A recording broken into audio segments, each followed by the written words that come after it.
Good morning, good afternoon, good evening, everyone. This is a very special call today. Normally we do a Saturday training call covering various aspects of the business, but today we've got a very special guest speaker on the call.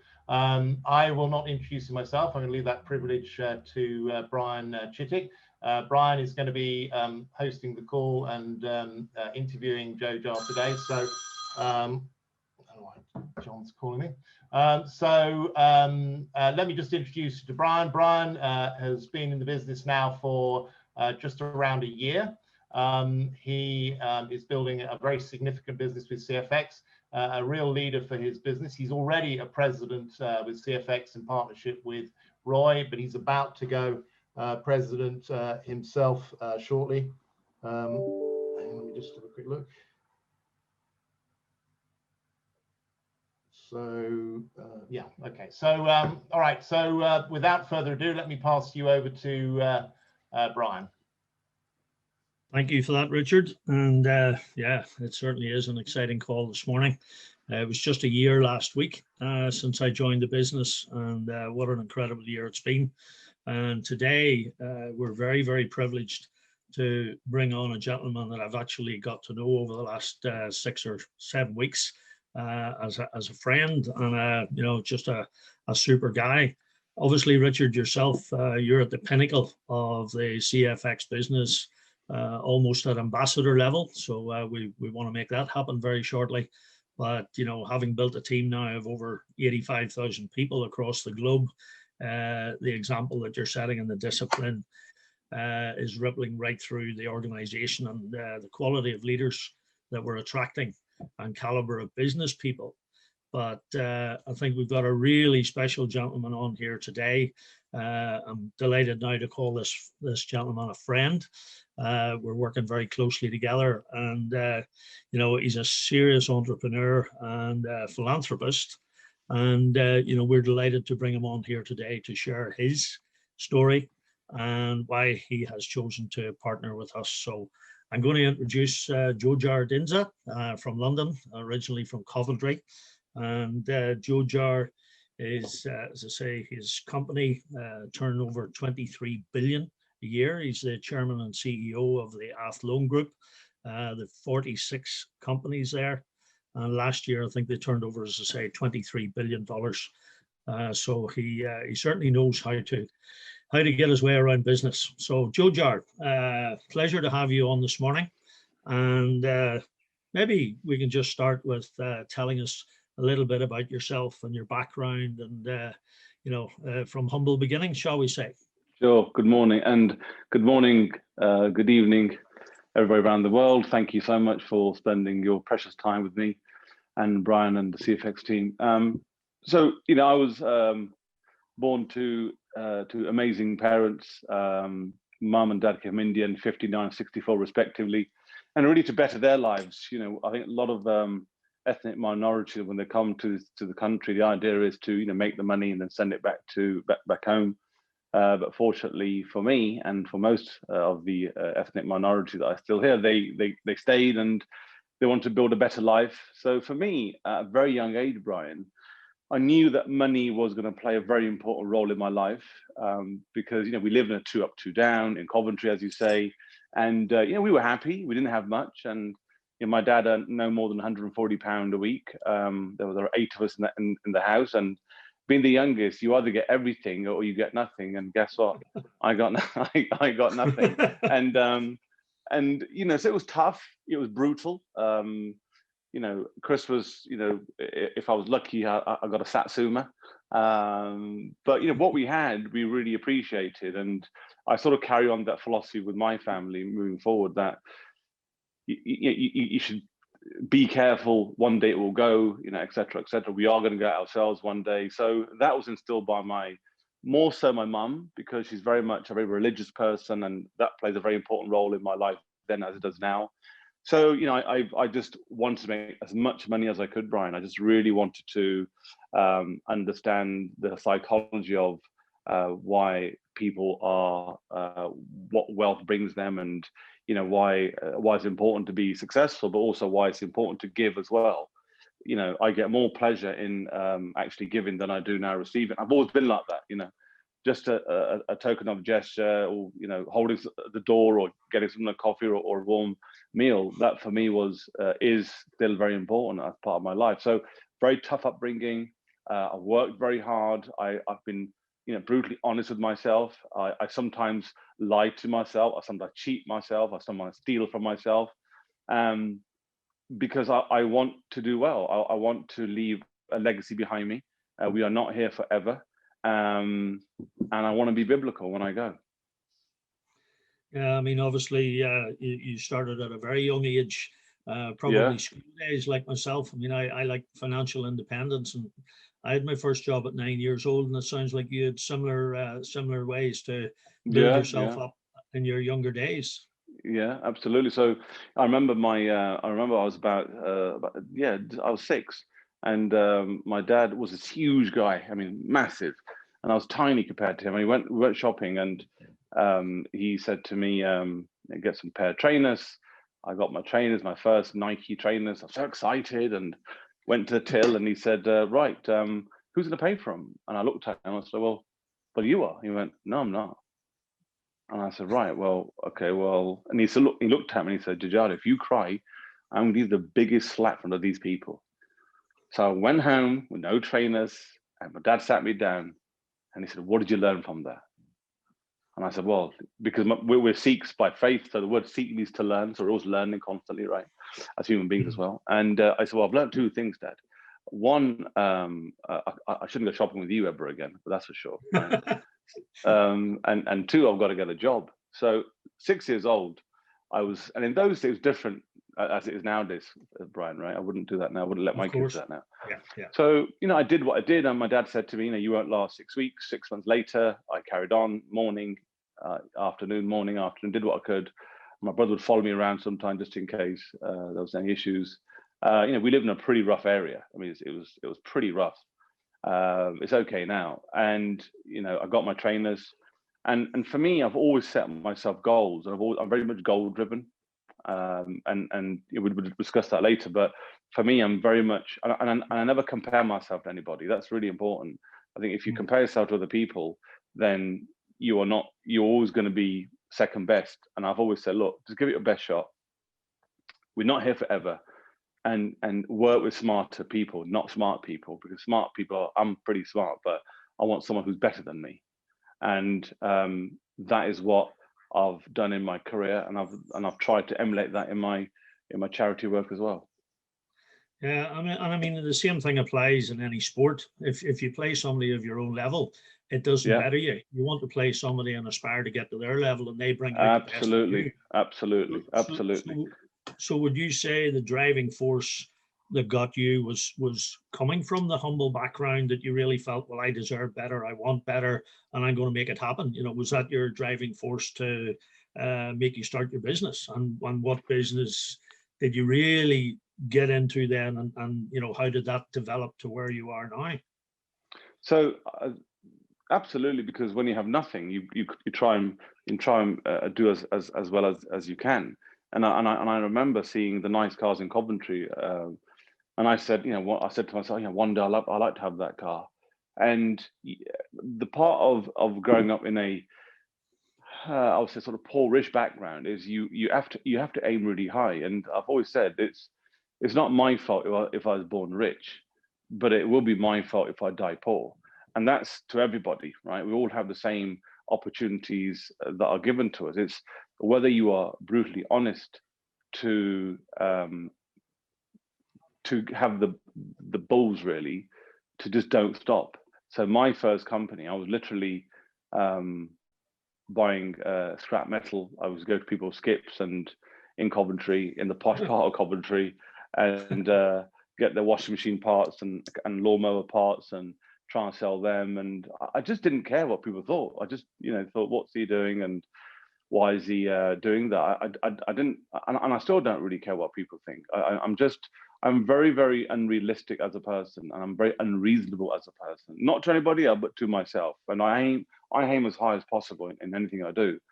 And then, you know, you get to know other people, you network, and again, those days, Brian, as you know, we never had Google or Facebook or all these other social media platforms. That's a very much new thing. So you had to go to the library, do your research. You know, I always said to people, anything you start, any adventure you start, any business you start, you know, feed your mind, feed it, get information, do your due diligence. And that's one thing which I say now to people: before you do anything, don't listen to people, don't read stuff on Google, do your own research as much as you can within the resources you have. So my business was selling dyes from India, or buying them from India and selling them to the UK. And I did really well. And before I was 21 years old, I flipped that company. 18 months later, I lost everything because I made a bad decision. I trusted somebody that I thought was friend, and it turned out he wasn't. That was, you know, very dark moment in my life, because I couldn't tell anybody I'd lost the money because they didn't know I'd made in the first place. So, but again, what doesn't kill you, it doesn't make you stronger, it makes you stranger. And I learned from that, and luckily I had some very good contacts in Russia that helped me to the business which I run today, which is Athlone Group, and you know, we're a commodities business.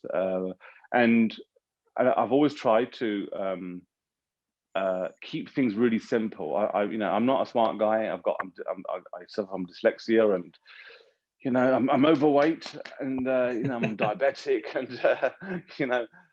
But I always try and help people as much as I can. If someone rings me, my PO always says, "Look, Joe, your biggest problem is they're too accessible."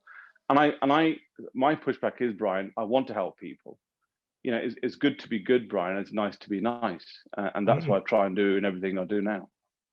Yeah, and I mean, you know, and that experience that you had, that's a big blow when anybody breaks that trust to that level. And you know, that must have been pretty, caused a lot of turmoil in your own head, because you know, you couldn't tell anybody because you hadn't told them in the first place. So must have been a pretty dark moment for you.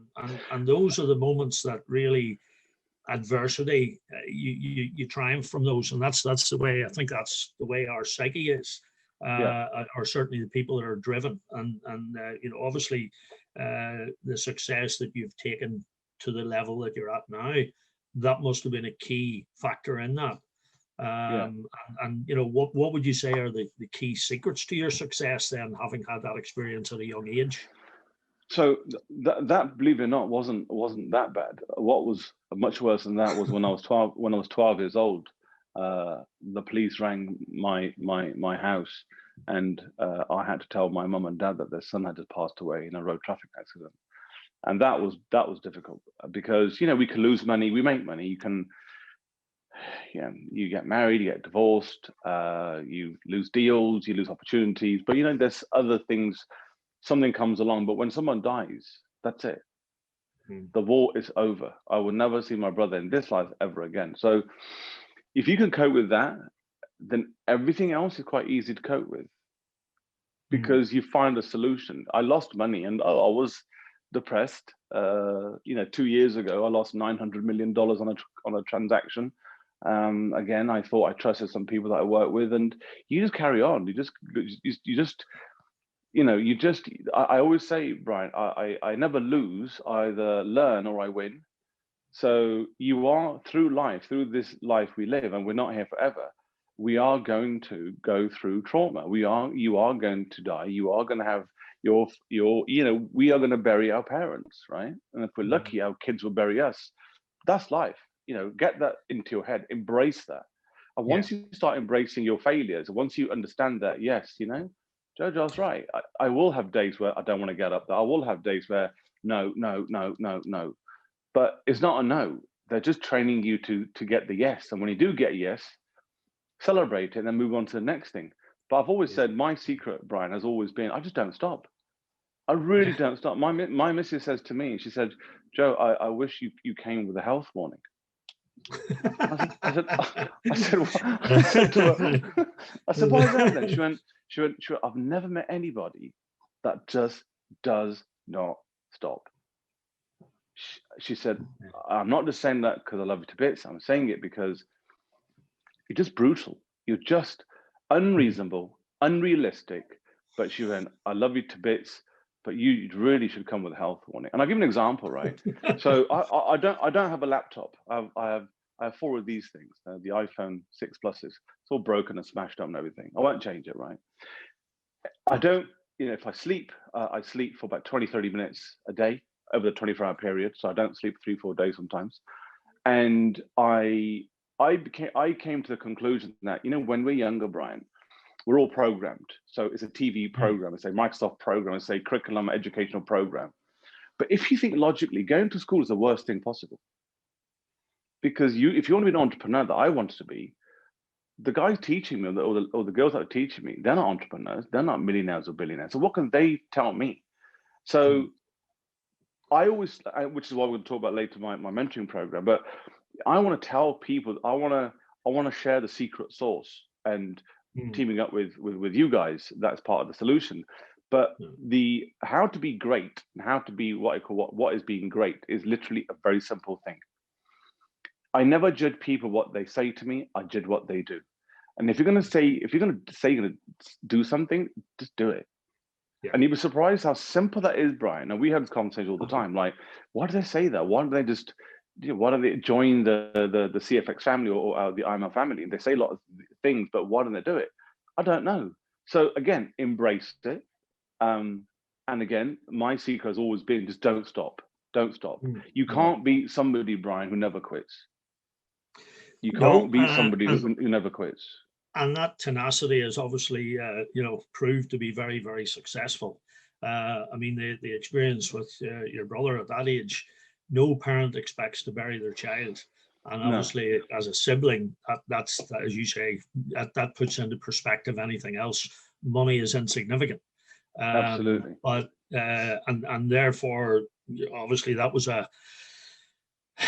probably your darkest moment at that Absolutely. time, and then everything else, then it gives a perspective that tenacity has just got you and propelled you to where you are, and playing with somebody at a lower level, as you say, with the school teaching system, that's like going out and playing with somebody that's inferior to you. There's no fun in that. And you've taken that to a different level. But most people would be satisfied, and the vast majority of people would be aspiring to become a millionaire, and that's great. But what really you weren't very satisfied with that, again, because of the way you are. So what kept you motivated? Did you want to hit the billionaire? Did you know? And even at this level, have you more aspirations, higher aspirations, trillionaire, for example? Or I know that the philanthropic projects and your nature and the way that you're giving back, and especially the project last year, which is probably then led into this year because of the give a man a fish and feed him, or teach him to fish, which you'll probably refer to shortly. But being a millionaire, what then really propelled you to go to the level that you're at, and how long did that take? What was the process for that? So for me, I always focus on the why. So once I know what my why is, or once you know what your why is, and I always say, Brian, there are 2 dates that are important in your life: the date you were born and the day you realize why you were born. And for me, my purpose is through my own foundation, is to cure the brain disease, which is, we go to the gym, we train this, but we don't train that. I spend more time training that, as you can tell, because that's very important to me, because my father passed away from Parkinson, my mum's got dementia, and to see somebody that's so powerful and that's so influential in my life to deteriorate is painful. But rather than me bitching and moaning, I decided to do something. And last year, we, as an individual, I funded the whole project myself.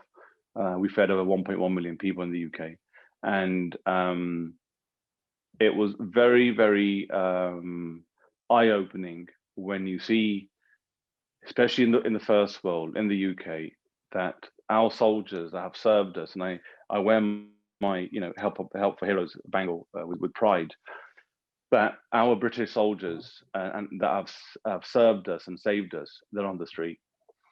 It truly breaks my heart when I met people that were in Afghanistan. Some of them were Iraq veterans, that had served their queen and country, and we treat them like absolute shit. And for me, that was eye opener. And when you next time, the message I would like you guys to sort of take from this, one of the messages is, when you see someone that's homeless, they don't sometimes want money, they don't want food, they just want that human touch, because guess what? They're just like me and you. They're not better than me, I'm not better than them either. So when I was doing my rounds of feeding people, and it's all vegetarian food, I wasn't there to preach. I wasn't going to promote a religion or a culture or a club or whatever. I just wanted to do what I call God's work, right? And I fed and I spoke to people every day pretty much. And the message I got across, which I got across from them, and I was given back to them, was people don't need handouts. They need a hand. And the issue we have in this country is, with all the pandemic, everyone is feeling sorry for themselves, including me partly. I was there. But I thought, you know what, I can sit and moan and listen to the news and listen to Boris Johnson and be all doomy and gloomy, or do something about it. So this year, a part of our IML program, which we discuss later, is I want to mentor a million people around the world, and guide them and coach them. I've got two very amazing coaches on board, Danny Sanger and Omar Ishmael, that are just phenomenal in what they do. And a lot of people, Brian, they don't need management. They need a bit of direction. Do you know what I mean? It's like, well, what I try this and what I don't manage people. I don't manage my HODs. I just direct them. And and I think I want to is good to be good, is nice to be nice, and I like to I don't want to give you the fish, Brian. I want to teach you how to fish, so you're self-sufficient. And I think nowadays people have lost trust and touch with their leaders, with their governments, with their banks, with other financial institutions, and they want their control back. And part of the academy with CFX is that it gives them the opportunity to learn from the IML program, partnership with the CFX Academy. Yeah. So I mean, obviously you're very, very goal driven and setting goals. Richard done a great training there a couple of weeks ago on the goal setting, and it is important. And we read Napoleon Hill, and it's the people who set their goals that achieve them, because it's like the ship. If you don't know where you're going, you'll end up anywhere. So how important is goal setting to you, and how do you set those goals, Jojar? So so for me, yeah, you're right, I've always been goal driven, and and I think a lot of people, what they do, they look at their before the new year, they set their yearly goals, which is fine, and they look back every couple of months and go, I haven't done it, I'll stop doing it. For me, I literally have an hourly goal, so or a 2-hourly goal. My alarm will go off and say, right, what have I achieved? Because we're not here forever. You know what I mean? So you've got to have a purpose, have a vision, have a goal. So a goal is almost like what I say to people, it's like a big elephant. So if you want to say, look, I want to earn £1 million, you think, well, I'm only earning 10 grand a year. How am I going to earn £1 million a year? So it's like eating the big elephant, but you don't eat it in one sitting, Brian. You eat it piece by piece, as bite size. And you have to be hard on yourself. You are going to fail. I guarantee you that you are. All of us, including me, including the guys behind CFX, and we will fail. We will fail in the sense that we have failed, but we learn from that. And once you learn from that, you become a better person. And will you make mistakes? Absolutely. Will there be bumps in the road? 100%. Will you wake up one morning and think, I don't want to wake up, I want to go back to bed? Absolutely. But here's the thing: people that don't take risks in life will end up working for people that do. Of course. So you either do it yourself, or you think I'll rely on somebody else. And next time you see a guy in a nice car, don't be jealous, be envious that, wow, how's he done it? Maybe some finance, but he's paying 3-4 grand a month or whatever it is to cater for that car.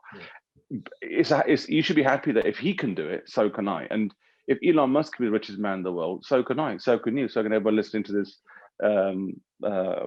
interview. But I think what you have to understand is that set yourself unrealistic goals, Brian. totally unrealistic. You know, if you want a billion, aim for 50. If you want a trillion, aim for 50. Because when you jump up, when you jump up toward the stars, you won't get a star, but you won't, and when you land, you won't get a handful of mud either. You'll get something. And that's really important, is being persistent and consistent. I never do anything new. I've never changed my blueprint. All I do is I tell old things to new people. My blueprint will be exactly the same as 5 years ago, 10 years ago, 20 years ago. In the next 20 years' time, if we're still in touch, and I hope we are, by the way, it will be the same. Like, Joe, you have not changed one bit, and that's something people say. Oh, when you have children, Jojar, you'll change, you'll calm down. Someone labelled me as a good mate of mine. He said, Joe, you are an absolute maniac. And I am, because I am absolutely brutal, and I'm very honest to myself. And one thing, Brian, I will say, and I share this, is that when I decided to do this interview with you, it was an honor for me, because I enjoy our conversations. I enjoy the academy. I enjoy the results that it's given me and my team. But I don't own the business. I am not a shareholder of the company. You know, I'm not a director of the business. I am just an average Joe who did my research around what I thought was a good proposition. I still do. And as long as it works for me, I'm more than happy. And like my mum always says, she went, Jojar, dogs will always bark. You will get people that won't like you. And one thing I learned is, when you have an idea, or when you have a business proposition or new business, don't go to your family. It's the worst thing you can do. If my dad was still alive, I would have been a doctor or a dentist or a lawyer. And I'm probably the worst doctor. If you wanna die, you come and see me. If you want to lose your case in court, you come and see me. Because I'm not that academically qualified, right? I know what I'm good at. Yeah. All of us, Brian, all of us have a skill set. And I mean, I don't Absolutely. care who you are. Yeah. Every single person has what I called a little gem of skill. They just need to find it. And I'm very good at finding out what your skill set is. Even a homeless person who's got nothing, Brian, I'll find a little gem, what he or she is good at, and I'll expand that. And for me, the joy I get is that when you look back 3, 4, 5 months time, you think, do you know what, we did that together. And that for me is what it's all about. Yeah, and I mean that's so true, because, and it's one of the things that I absolutely love about the network marketing industry, because if you take the corporate world, it's competitive, it's dog eat dog, and you know, if I'm working with you, I don't want you to succeed. Network marketing is cooperative, and the big thing about it is, you know, I often talk about the social spectrum, where that poor guy on the street, if you want to judge it in this manner, is a 1. And somebody like yourself is a 10, or Richard Branson, or whoever you may want to put up there. And, you know, everybody knows if I'm a 5, you know, nobody wants to feel inferior. So they go to a 4, and they go to a 3, go to a 2, and all of a sudden your business is in the gutter. But the big thing the big thing about this industry is, if you take the eclectic skill sets of everybody and that little gem that everybody has, that's what I talk about in the training, about putting your boardroom together. You know, we have a business here that you can start your academy for $300. Now, if you treat it like a $300 business, guess what? You're not going to get a big result. If you treat it like a $3 billion business and put your boardroom together with your board members with a different eclectic skill sets, and then collectively work at that in a cooperative manner, that's what networking to me is all about. But, you know, your blueprint, it's very easy to say your blueprint now, you're not going to change it because it has worked. And I think that everybody has to tweak and everything along the way. You know, and the failures, if you want to call them failures or experiences, you know, you said you'd had a deal, lost 900 million. For some people, I mean, that's insurmountable to even think of that, because that's at their level. But in a network marketing business, people often panic because, you know, there's bumps along the way, there's things happen, computer systems go down. And I think the funny thing is, if it happens with an ordinary corporate company, they never think anything of it. As soon as it happens with a network marketing business, it's, oh, doom and gloom, you know. And what's your thoughts or experience in that? Because this is new to you. And by the way, you're not a nobody. You've already hit the rank of executive in a few weeks. And that's the one thing about this business. We all start at the same level. And, you know, so just in terms of your advice, having had your experiences at that level, for people starting this business, and they're maybe starting their they are starting their entrepreneurial journey because they've taken that first step to get out of the rat race and the matrix. But a lot of people don't know how to handle those challenges, Jojar. So what would your advice be to people in the business, especially at the beginning, when they encounter these challenges? What mindset, what tips, what would your advice be to the police? Yeah, no, good question. So I looked at MLM probably nearly 20 years ago when somebody from Amway approached me, and I looked at the proposition, and I just thought, I don't need 10 liters of fairy liquid every single month. I don't need 50 gallons of comfort in my house. And it was just sort of potions and lotions, Brian. We talk about this sometimes, right? So I didn't understand it. I thought MLM looks like a pyramid. Is it a Ponzi scheme? So again, Google wasn't around then. So you ask a few people. I didn't see me fitting into the whole MLM family. And I've been presented probably 50, 55 different MLM opportunities. I've always said no. No, I'm not interested. And how we invest as a company, by the way, so we never invest in anything where somebody approaches us. We always invest because we've got to find the gold. The gold's not, no one's gonna knock on your door, Brian, and say, I've got some gold, would you like it? It doesn't work like that. You've got to go and find that gold.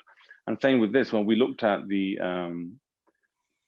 different programs that are out there for my 1 million mentoring lives mentoring program, the billion step mindset program, we looked at a couple of things that just didn't make sense. And when we looked at CFX, the academy, the e-learning, which is part of our portfolios that I'm involved with, the e-learning industry, especially now with the whole Corona thing, is worth nearly $365 billion an industry in the next couple of years. So everybody has to, unfortunately, the way the Corona thing is, has to work from home or remotely.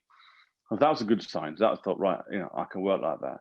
When I got involved, about 5 weeks ago, 6 weeks ago, there were slight bumps in my journey. The system did go down, and you're right, you panic, because when RBS's system goes down, bank holiday Monday, where no one can withdraw their ATM, yeah, people moan, but guess what? It's a brand called RBS or HSBC. When something like CFX goes down, people panic, and I'll be honest with you, I did panic. I rang you about 1,000 times. What's going on? What's going on? Maybe overreacted, which is, for me, it's the right thing to do, because I never worry as an investor in my company what I invest in, but I never worry as a person, how much money I will make. I worry how much money and reputation I will lose.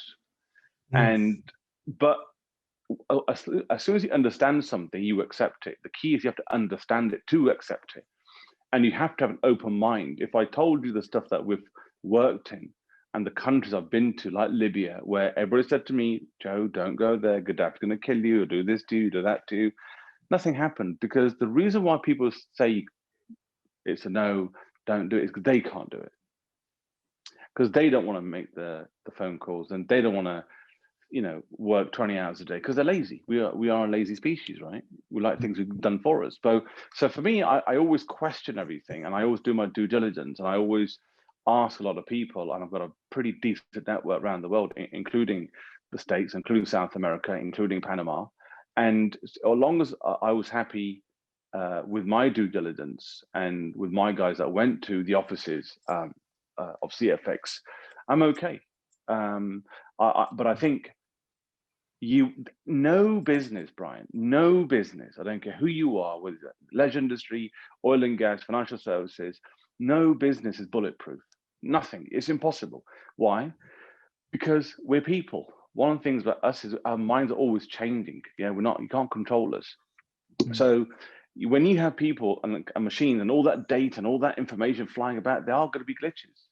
Just bear this in mind, that from the year 0 to 2010, all that data, all that information is now produced in 48 hours. Yeah, all that information is now produced in 48 hours. Are there going to be glitches in the system? Absolutely. Are there going to be bumps in the road? Absolutely. Will you feel annoyed and pissed off? Absolutely. That's normal. You're a human being. If I didn't panic, or if I didn't get the 47 phone calls, that day from my downline, I would worry as well. Yeah. But it's not what happens to you, is how you handle it. And that's it, you know, as I say, and if someone's not used to it, I mean, the challenges and the bumps in the road, you've had ramps and creators to manipulate. But when you were doing your due diligence on CFX as a business, obviously you've got the resource to do that. And you've been speaking with Waskar, etc., who has very similar values to yourself. So obviously there was an empathy and an alignment there. But can you elaborate a little bit on the sort of what you felt and how you felt and discovered the due diligence that you did? So the first thing everybody does, and that includes me, you go online, and I Googled it, and there was a load of stuff about CFX and the fraud alerts and this and that and the other. But then you got to take a step back and you got to analyze who is saying those things, right? And then you look at the posts, and there were people saying, it's a scam, it's this, a Ponzi scheme, and it's a pyramid scheme. And well, surprise, surprise, every organization on the planet is a pyramid, including my own. I sit at the top. I've got a board of directors, a management team, HOD, sales guys, sales reps, consultants. So every organization, including royal family, even our British Army, is a pyramid. So that's not an issue. For me, it was all about, the question I asked myself was, is it a Ponzi scheme? And how do I make sure it's not a Ponzi scheme? Because I read the reviews of it's a Ponzi scheme, you don't make money out of Ponzi schemes and yada, yada, yada. So, I looked at the reviews. I gave it internally to my guys to look at internally. And then I made a decision to speak to somebody in Panama who's probably one of the richest families in Panama. And I said to Nico, would you mind going to the offices for me and take some pictures and everything? And he went to the RBS Tower in the 9th floor. He met people there. He said, look, just to let you know, they're rebuilding the offices, which is true because no one told me that. I told Waskar that, and then obviously he confirmed it. And he said, look, there are people there hanging about. They're doing refurbishment of the office space, which again is in line with what Waskar's always said. And I then said, fine, thank you very much. We looked at the back end of the system, the CRM system. It looks fine. I don't know how. And here's something really interesting. When I came on this TV, about to say program, about this interview today, I got a lot of criticism to be on this interview. And I must have emailed pretty much every single person. And I spoke to one person who was a very decent guy. Every else that I emailed and that emailed me was Gmail, Hotmail, Yahoo. And my PA said, listen, tell you what, why don't you talk to Mr. Dinser? Oh, no, we don't want to talk to him. We just think it's a scam. That's fine. Why don't you talk to him? And better still, why don't you show me the evidence that you think is a Ponzi scheme? Because obviously, if you say it's a Ponzi scheme, show me. If it is something wrong, I would like to know. Forget about everybody else. Because for me, reputation is very important, as it is for you guys too. But here's the thing, they were talking a great game, Brian, that it is a Ponzi scheme, it is this, it is that. But when I asked for a very simple request, my PA said, listen, thanks for your email, give us your phone number and give us the evidence. Guess what happened? Nothing happened. So that for me was enough. The system for me, and again, my disclaimer is, once again, I don't own the business, I'm not a director, I'm not a shareholder, I'm like you guys out there. The system works. The academy system works. What happens in the future, like any business, even my own, I don't know. But today, as I am going to enroll 1 million people around the world in my mentoring program, we are going to be partnering up with CFX. Yeah. Absolutely. And I mean, I think a lot of people don't understand the network marketing industry. And as you rightly said, your own company included, every single structure in every sector is a pyramid. The big difference with our pyramid is it's an inverted pyramid that allows everybody to go to the top. It doesn't matter who you are, where you come from. If you're motivated like you are, anybody can succeed, and they can succeed above the person who introduced them. And that's one of the things that I love about the industry. Absolutely. And the leverage that you can create. So, this obviously ties in nicely with your mentoring program. I think the philanthropy that and the work that you're doing there is going to be phenomenal. It'll have a massive impact on many, many more people, teaching them to fish and letting them be self-sufficient, and partnering with CFX to do that. I think is going to be fantastic. So, what encouragement would you give? Just finally, billionaire mindset. That's something that most people don't have. They might try and get a billionaire mindset, but what is it that you would what encouragement would you give somebody starting CFX today?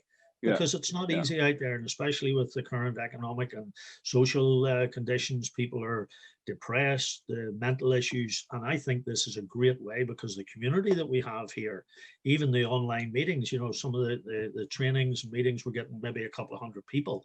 And more people are saying it's great to be part of something. People like to be part of something. They don't like it's not nice being on your own. Absolutely. So what would your advice be to make that journey work and be successful? I think it's all about planning and preparation and purpose. So set yourself a goal, set how much money you want to earn on a monthly basis, 5, 10, 20, 30, 50 grand a month, whatever it is, and work backwards. So I've always, again, done that in my companies. I think go on to feed your mind, learn from your peers, team up, and quite rightly, Brian, in this current climate, there's a lot of loneliness, there's a lot of heartache. People are losing their jobs, but team up with somebody that is better than you, and that's what I've done. Hence why I talked to you, I talked to Bhaskar, I talked to Richard, and etc. And I think just don't stop, just beast it. I have a 90-day mentality, which is for 90 days, just beast it. Don't sleep, don't eat, don't do anything, don't have a shower, just beast it for 90 days. And it's a simple, you'll be a smelly bugger, but that's fine. But you'll be a rich smelly bugger. And I've always said there's no such thing as a rich ugly man, right? But I think but I think if you have the goal, the purpose, and the why you're doing what you're doing, then you will always be successful, whether it's MLM or running your own corner shop or your business empire. It's just, you've got to be goal driven, and you've got to have that purpose, the outcome. Focus on the outcome, not the process. That's really important, because the process will take care of itself. It's the outcome people worry about. So I look at it a bit like, going from London to Manchester. You take a road, an M1 or the M40, but you might take a U-turn, end up in Derby somewhere, i.e. you have a bad day. But guess what? Focus on the goal. This bit here will take care of itself, and you will get criticized. You will get all the no's. But do you know what? The only way you learn as a human being is like through your failures. And it's really good to fail. It's really good to get the knockbacks. But because why? We're not here forever. I mean, you can either stack shelves, which is fine. I have no issue with that. But I didn't want to stack shelves. I don't want to read the headline. I want to be the headline. And with the team around CFX, honestly, and again, I don't own it. All I'm telling the guys that are listening is, for me, it works. Do your own due diligence. Hang around people that are better than you. Get mentored. Look at our mentoring program, and just don't give up, because we're not here forever. We are all gonna go. And what's there to lose? There's nothing wrong. I can't see anything that's wrong with it, other than it's different. It's different to what other people are saying. And when there's something different, Brian, people get a bit nervous. But trust me, jump. It'll be fine. And I mean, that's it, because if it's outside the norm, it's this caution. I mean, for me, one of the biggest lessons, and I think it is a privilege here, having the opportunity to do this call and interview with you.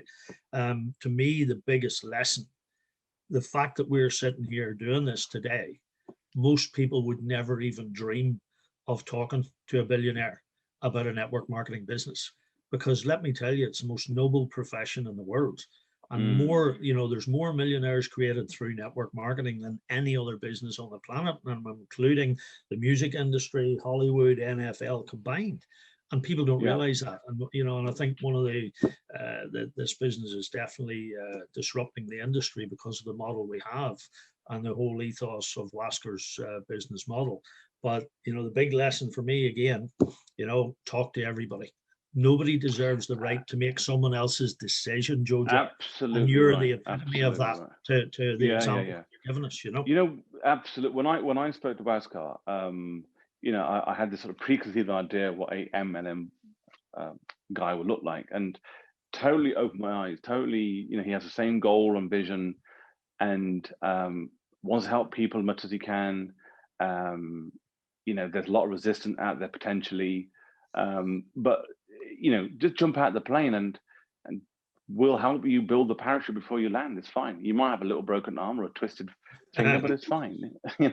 But it's fine. You will learn from it. And the main thing is learn, earn, and then return, which is what I'm doing now. Yeah, earn as you learn, which is fantastic. Well, listen, Jojar, it's been an absolute pleasure. Thank you. I think really appreciate you taking the time out. I'm sure everybody thank you, everybody listening. Yeah, thank you so much. We'll enjoy this, and enjoy the rest of your weekend. I'm sure you'll be lovely doing some work later anyway. Absolutely, 100%. Okay, thanks for that, and thank you everyone for joining us this afternoon. Maybe Richard, you'd like to sum up and finish the call? Yeah, wow, thanks guys, and thanks Jojar. What a brilliant interview. I was going to say something at the end of this, but I can't think of anything. I think everything's been said. So, fantastic call. Really appreciate you coming on the call. I know it's going to mean a lot to a lot of people. So, guys, I hope you enjoyed that. Have a great weekend, and looking forward to a fantastic new week. All right, guys, take care. Bye. Bye, everybody. Bye, Jojo.